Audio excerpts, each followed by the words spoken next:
1,00,000 మంది శివభక్తులతో కలిసి మహారుద్రాక్ష పూజలో పాల్గొనండి. వెంటనే కాల్ చేసి మీ పేరును నమోదు చేసుకోండి. సుమన్ టీవీ ప్రేక్షకులకు నమస్కారం. నేను మీ అనలిస్టు మందరి కృష్ణారెడ్డిని మాట్లాడుతున్నాను. బంగారం గురించి ఏ విషయాలు తెలుసుకున్నా కూడా భారతీయ మహిళలు చాలా సంతోషపడతారు. ఎందుకంటే బంగారం కొనకపోయినా ఎప్పుడో ఒకసారి కొంటామన్న ఆశతో అయినా సరే బంగారం గురించి వివరాలు తెలుసుకోవాలన్న కోరిక, కాంక్ష ఇది ఎప్పుడూ ఉంటుంది.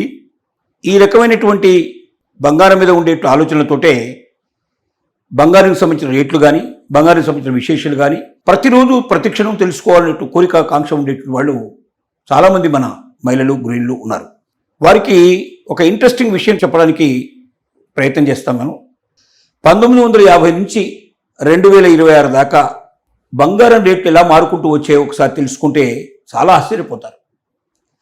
10 గ్రాముల బంగారం 1950లో 99 రూపాయలకు దొరికేది. ఎవరన్నా నమ్ముతారా?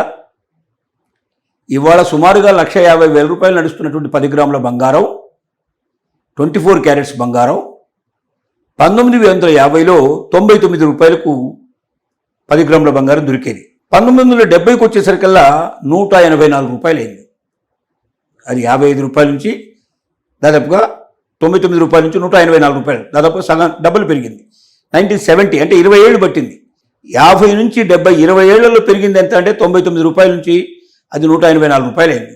అలాగే 1980కి వచ్చేసరికల్లా 1,330 రూపాయలు 10 గ్రాముల బంగారం, 24 క్యారెట్స్ బంగారం ఇండియాలో లభించడం మొదలుపెట్టింది. 1990కి వచ్చేవరకల్లా 3,200 రూపాయలు అయింది. 2000 సంవత్సరానికి వచ్చేసరికల్లా 4,400 రూపాయలు. అంటే 1950లో 99 రూపాయలు ఉన్నటువంటి బంగారం 2000 సంవత్సరానికి వచ్చేసరికల్లా 4,400కు వచ్చింది. ఎక్కడి 199 రూపాయలు, ఎక్కడ 4,400 రూపాయలు చూడండి. అక్కడ పెరుగుదల కనబడుతుంది మనకు. 2010కి వచ్చేసరికల్లా చాలా ఎక్కువ 18,500 రూపాయలు అయింది 10 గ్రాముల బంగారం, 24 క్యారెట్ బంగారం. 2020కి వచ్చేసరికల్లా 48,651 రూపాయలు. అలాగే 2024కి వచ్చేసరికల్లా అది 75,000 రూపాయలు అయింది. 2025కి వచ్చేసరికల్లా 1,35,000 రూపాయలు అయింది. 2026కి వచ్చేసరికల్లా 1,49,210 రూపాయలు అయింది. అంటే చూడండి, 2020కిను 2026కు మధ్య ఎంత డిఫరెన్స్ అంటే 2020లో తులం బంగారం 10 గ్రాముల 24 క్యారెట్స్ బంగారం 2020లో 48,651 రూపాయలు. అది 2026కు వచ్చేసరికల్లా 1,49,210 రూపాయలు. 50,000 అట్లా 2050లో 2000 ఇక్కడ మనకి ఇప్పుడు 2026లో ప్రతిరోజు చేంజ్ అవుతుంది. 1,50,000, 1,45,000, 1,45,000, ఈ 45,000 నుంచి దాదాపుగా 50,000, 55,000 మధ్యలో తిరుగుతోంది. కానీ గమనించాల్సిన విషయం ఏంటంటే 2020లో 48,651 రూపాయలకి 10 గ్రాముల 24 క్యారెట్ల బంగారం దొరికితే అది 6 సంవత్సరాల లోపల 1,49,000, సుమారుగా 1,50,000కి వెళ్ళిపోయిందని లెక్కేసుకోవాలి. అంటే ఎంత చేంజ్ వచ్చింది?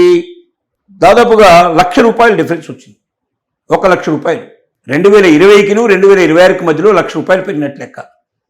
అంటే దాదాపుగా 4 రెట్లు ఎక్కువ పెరిగినట్టు లెక్క. 45,000, 50,000 సుమారు వేసుకుంటే వాళ్ళు 1,50,000 అంటే 3 రెట్లు ఎక్కువ పెరిగినట్లు లెక్కేసుకోవాలి. ఇంత పెరుగుదల ఉంది. ఎక్కడ 2050 లోపల 199 రూపాయల బంగారం, ఒక 10 గ్రాముల బంగారం, 24 క్యారెట్ల బంగారం దొరికితే అది 2026కు వచ్చేసరికల్లా అంటే 50, 26, 76 సంవత్సరాలు పూర్తయ్యేసరికల్లా 199 రూపాయలు ఉన్న బంగారం ఇవాళ 1,50,000 సుమారుగా నడిచేటువంటి పరిస్థితి ఏర్పడింది. ఎక్కడి 199 రూపాయలు, ఎక్కడి 1,50,000 రూపాయలు. 70 సంవత్సరాల లోపల 200 రూపాయలు, 199 రూపాయలు అంటే 200 రూపాయలు వేసుకోండి. 200 రూపాయలు ఉన్నటువంటి బంగారం 1,50,000కు వెళ్ళిపోయిందంటే ఎన్ని రెట్లు పెరిగిందో దీన్ని బట్టి మనకు అర్థమవుతుంది. అందుకే మహిళలు బంగారాన్ని గురించి ఆలోచించడానికి కారణం ఇదే. ఇంట్లో ఏదైనా ప్రమాదకరమైన పరిస్థితులు ఏర్పడితే వెంటనే సొమ్ము చేసుకోవడానికి అవకాశం ఉండేది బంగారం మాత్రమే. భూమి వెంటనే అమ్మలేం. అలాగే ఒకవేళ ఏదైనా షేర్ మార్కెట్లో ఉండేటువంటి షేర్స్ కూడా వెంటనే అమ్మాలంటే అవి తగ్గుతున్నాయా లేదా చెక్ చేసుకోవాల్సిన అవసరం ఉంటుంది. చాలా నష్టానికి అమ్ముకోవాల్సిన పరిస్థితి ఏర్పడుతుంది వెంటనే అమ్మాలంటే. అలాగే ఎవరికైనా మనం డబ్బులు ఇచ్చి వడ్డీకో వాటికి ఇచ్చామనుకోండి, ఆ డబ్బులు వెనక్కి తీసుకోవడం కూడా తొందరగా సాధ్యమయ్యే పని కాదు. కాబట్టి అతి సులభమైన పని ఒక 10 నిమిషాలు, పావు గంట, అరగంట లోపలనే మన బంగారాన్ని మనం కుదవబెట్టి బ్యాంకుల్లో కానీ లేక నాన్ బ్యాంకింగ్ ఫైనాన్స్ కంపెనీలో కానీ కుదవబెట్టేసి వెంటనే డబ్బు తెచ్చుకొని మన అవసరాలకు ఉపయోగించుకోవడానికి అవకాశం ఉండేది బంగారం. ఈ బంగారం 76 సంవత్సరాల్లో తన యొక్క నడవడికను చూసుకున్నట్టయితే 199 రూపాయలకు ప్రారంభమైనటువంటి 10 గ్రాముల బంగారం, 24 క్యారెట్ల బంగారం 1950లో దొరికిన పరిస్థితి నుంచి 2026 నాటికి 1,50,000 సుమారుగా దొరికే పరిస్థితి ఏర్పడింది. అంటే ఎన్ని రెట్లు పెరిగిందో దీన్ని బట్టి మనకు అర్థమవుతుంది. భవిష్యత్తులో కూడా బంగారం ఇంకా పెరుగుతుంది, ఇంకా విపరీతంగా రేటు పెరిగే అవకాశం ఉంది, ఇంకా ముందుకెళ్లే అవకాశం ఉంది. కాబట్టి బంగారం మీద మహిళలు ఏర్పరచుకున్న అభిప్రాయం తప్పు కాదు. బంగారాన్ని అవకాశం డబ్బులు ఉన్నప్పుడు కొనిపెట్టుకోవడానికి బంగారం డెఫినెట్గా మంచిదే. కానీ అప్పు చేసి వడ్డీలకు వడ్డీలు కట్టుకుంటూ బంగారాన్ని తెచ్చుకుంటూ మంచిది కాదు. ఎందుకంటే ఏ క్షణంలో తగ్గుతుందో ఏ క్షణంలో పెరుగుతుందో తెలియని పరిస్థితుల్లో ఇప్పుడు మనం ఉన్నాం. ఈ సమయం ఎట్లాంటిదంటే పూర్తిగా తగ్గితే చాలా ఎక్కువ భాగం తగ్గిపోవచ్చు, లేదా పెరిగితే పెరగవచ్చు. కాబట్టి ప్రస్తుతానికి మాత్రం ఆచి తూచి బంగారాన్ని కొనాల్సిన కానీ అమ్మడం కానీ చేయాలి. తొందరపడి అమ్మినా కొన్ని ప్రాబ్లమ్స్ వస్తాయి, తొందరపడి కొన్నా కొన్ని సమస్యలు వచ్చే అవకాశం ఉంది. కాబట్టి ప్రతి ఒక్క గృహిణి, ప్రతి ఒక్క మహిళ బంగారాన్ని కొనే ముందు ఇంకెవరైనా పురుషులు కూడా కొన్నా కూడా ఆలోచించి వీలైనంత వరకు ఈ ప్రస్తుతం ఉన్న పరిస్థితులు ఎట్లాంటిదంటే ఏ క్షణమైనా గబుక్కును తగ్గే అవకాశం ఉంది, ఏ క్షణమైనా గబుక్కును పెరిగే అవకాశం ఉంది. పెరుగుతుందా తగ్గుతుందా చెప్పడం అనేది అసలు ప్రపంచంలో పేరు మోసినటువంటి బంగారానికి సంబంధించిన నిపుణులకే సాధ్యం కావడం లేదు. అలాంటప్పుడు సామాన్యులు మనం చెప్పడం చాలా కష్టం. బీ కేర్ఫుల్ అని మాత్రమే మనం చెప్పగలం.